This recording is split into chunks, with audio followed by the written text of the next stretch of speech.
ஐயனார் துணை சீரியல்ல இனிய எபிசோட்ல என்ன நடந்திருக்கு அப்படின்னு பார்த்தீங்கன்னா, குலதெய்வம் கோயிலுக்கு போகலாம் அப்படின்னு சொல்லி முடிவு பண்ணியிருக்காங்க இல்லையா? ஆனா குலதெய்வம் கோயிலு யாரு? எங்க இருக்கு? குலதெய்வ சாமி யாரு? அப்படிங்கிறது முதல் கொண்டு எதுவுமே தெரியாம இருக்கிறாங்க.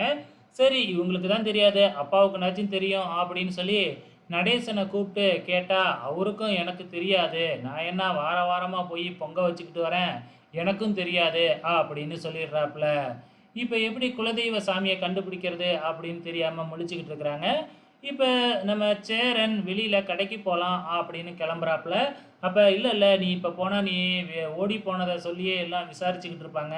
அதனால போக வேணாம் அப்படின்னு சொல்லி பார்க்குறாங்க. ஆனா சேரன் இருந்துகிட்டு எப்பயா இருந்தாலும் வெளியில போய் தானே ஆகணும். நான் சமாளிச்சுக்கிறேன் அப்படின்னு சொல்லி சேரன் கிளம்புறாப்புல. கூடவே நம்ம பல்லவனும் போறாப்புல. நினைச்ச மாதிரியே போற இடத்துல எல்லாம் சோழன் சேரனை கூப்பிட்டு, "என்னப்பா நீ ஓடி போயிட்டியாமே? என்னப்பா இந்த வயசுல போய் ஓடி போற?"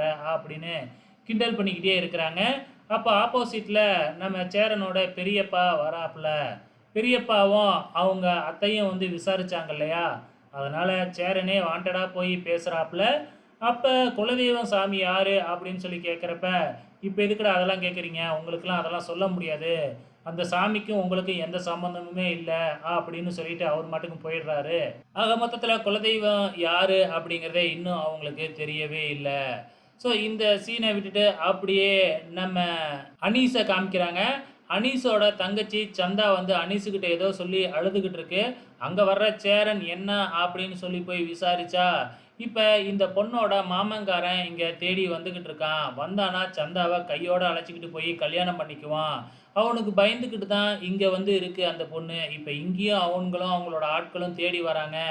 மாட்டுனுச்சு அப்படின்னா அவ்வளோதான், வாழ்க்கையே நாசமா போயிடும் அப்படின்னு அழுதுகிட்டு இருக்கிறாங்க. இப்ப என்ன செய்யறதுன்னு தெரியாம முழிச்சுக்கிட்டு இருக்கும் பொழுது, "நீ சந்தாவ கொண்டு போய் எங்க வீட்ல விட்டுரு. நீ வந்து வேற எங்கேயாச்சும் ஒரு சைட்ல போய் தங்கிக்க" அப்படிங்கிற மாதிரி சொல்றாப்புல. அதே மாதிரி சந்தாவ அழைச்சுக்கிட்டு போயிட்டு நம்ம சேரனோட வீட்டிலேயே அனீஸ் விடுறாப்புல. பிரச்சனை என்ன அப்படிங்கிறதையும் வீட்ல சொல்லிடுறாங்க. இதுக்கப்புறம் என்ன நடக்க போகுது அப்படின்னு தான் தெரியல. கூடிய சீக்கிரத்துல சந்தாவுக்கும் நம்ம சேரனுக்கும் கல்யாணம் நடக்க போகுது அப்படிங்கிறது மட்டும் உறுதியாயிருக்கு. வெயிட் பண்ணி பாருங்க.